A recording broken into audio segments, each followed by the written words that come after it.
안녕하십니까. 이번에는 새해 첫 주 동향이라는 주제로 여러분과 대화를 나눠보겠습니다. 부제는 견고한 고용지표의 금리 조기 인하 기대감 후퇴입니다.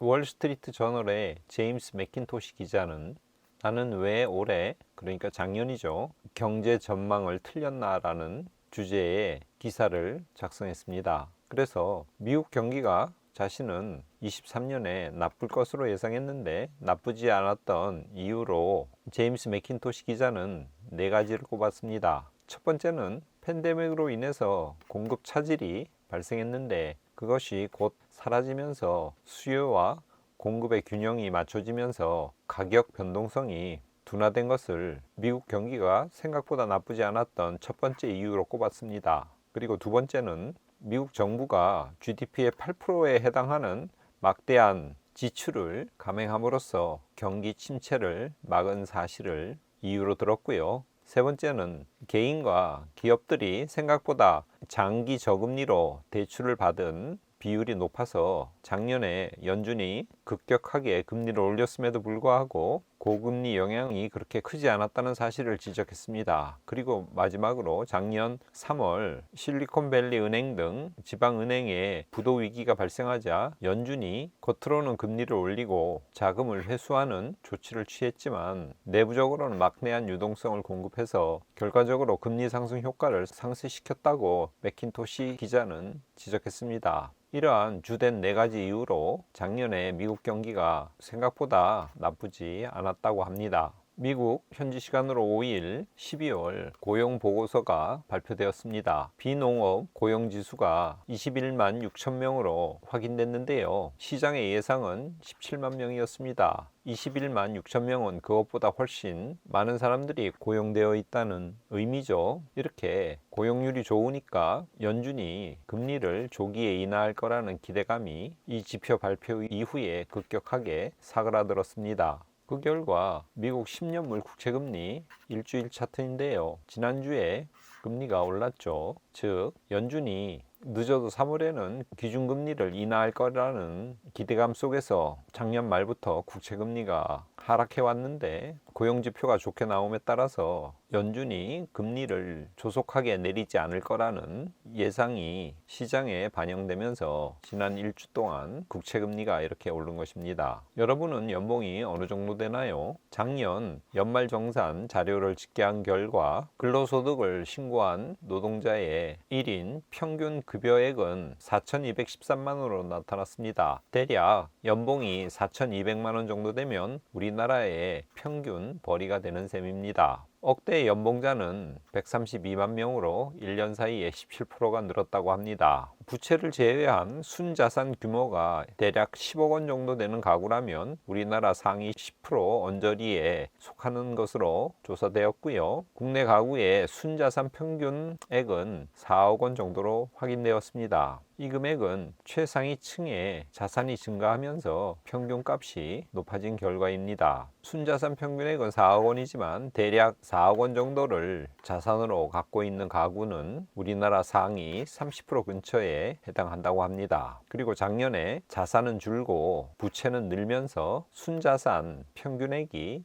앞선 해에 4억 5천만 원에서 4억 3천만 원으로 대략 4.5% 감소했다고 합니다. 여러분의 연봉은 얼마이고 순자산 평균은 얼마인지 한번 확인해 보시기 바랍니다. 영국 중앙은행 산하 싱크탱크 공적통화금융기구 포럼이 진행한 설문조사에서 중앙은행의 약 41%가 5년 내로, 그러니까 28년까지 중앙은행 디지털 화폐 CBDC 출시를 예상한다고 답했습니다. 작년에는 이 응답률이 35%에 그쳤는데 올해는 41%로 1년 사이에 5% 증가했습니다. 그리고 10년 내에 중앙은행 디지털 화폐 발행을 희망한다는 응답률은 70%에 달했습니다. 결국 추세는 세계의 중앙은행들이 디지털 커런시, 디지털 화폐를 발행할 것이라는 거죠. 비트코인, 현물, ETF 기대감 속에 작년에 굉장히 많이 올랐죠. 이 ETF 출시가 지금 임박하자 지난주 변동성이 극에 달했습니다. 거의 46,000달러까지 갔던 코인 가격이 며칠 사이에 42,000불까지 떨어졌다가 지난주 후반 들면서 조금씩 가격이 회복 중입니다. 지난 한 주 2.67% 상승했습니다. S&P 500은 지난주에 1%가량 하락했습니다. 작년 연말 산타랠리 이후 약간 숨고르기를 하는 국면이라고 보면 되겠습니다. 코스피는 2.85% 대략 3%가량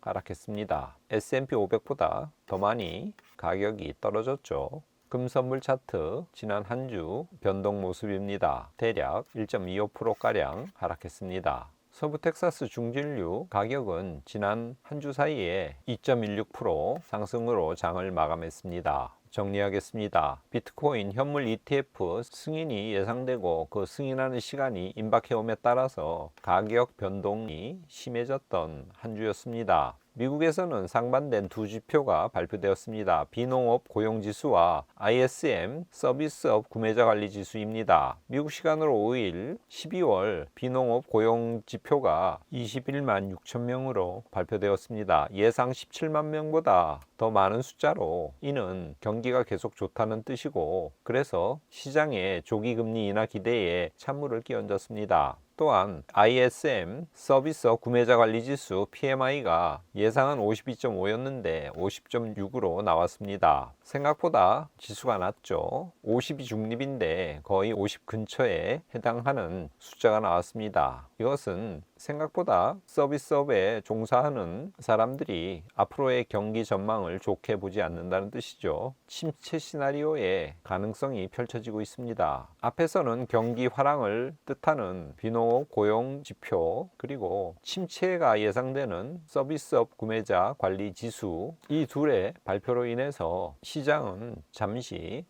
갈팡질팡했고 좋은 비농업 고용 지표로 인해서 조기 금리 인하 기대감이 사라지면서 채권 금리가 올랐죠. 한국은 여러 면에서 현재 지금 시끄럽죠. 정치적으로는 탄핵 이슈 때문에 소란하고요. 경제적으로는 젊은 세대들의 무리한 부동산 대출 그리고 일부 건설사들의 프로젝트 파이낸싱 위기 금리가 높아지면서 그리고 부동산 경기가 가라앉으면서 이 프로젝트가 제대로 순항되지 못하고 있죠. 그러한 위기 때문에 무엇보다도 부동산 시장이 지금 불안정한 상태입니다. 자영업자들이 느끼는 체감 경기도 지금 굉장히 안 좋죠. 앞서 말씀드린 것처럼 평균 한국인의 연봉은 작년 연말정산 자료 기준으로 대략 4,200만 원 가량입니다. 이 금액은 5년 사이 15.5% 증가한 수치입니다. 하지만 순자산 평균액은 4.35억 원으로 그 앞선 해 대비 4.5% 감소했다고 합니다. 자산은 줄어들었고 부채는 늘어난 때문이라고 합니다. 아마도 개인의 경우에 부동산 경기의 침체가 큰 요인이었을 것이라고 생각됩니다. 이상은 2003년에서 2004년으로 뛰어넘어 일주일이 지난 한 주간의 동향입니다.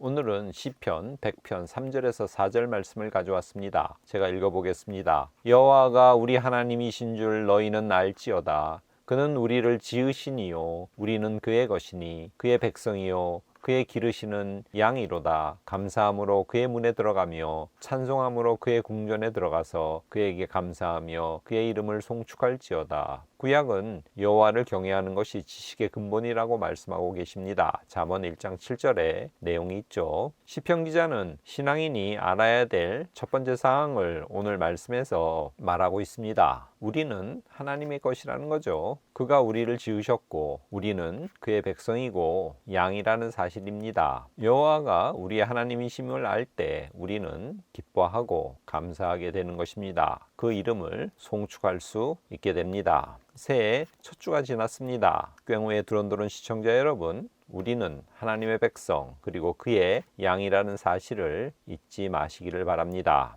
새로 시작되는 한 주도 우리를 지으신 여호와께 감사하며 그에게 영광을 돌리는 한 주가 되시기를 바랍니다. 끝까지 시청해 주셔서 감사합니다. 오늘은 이것으로 마치겠습니다.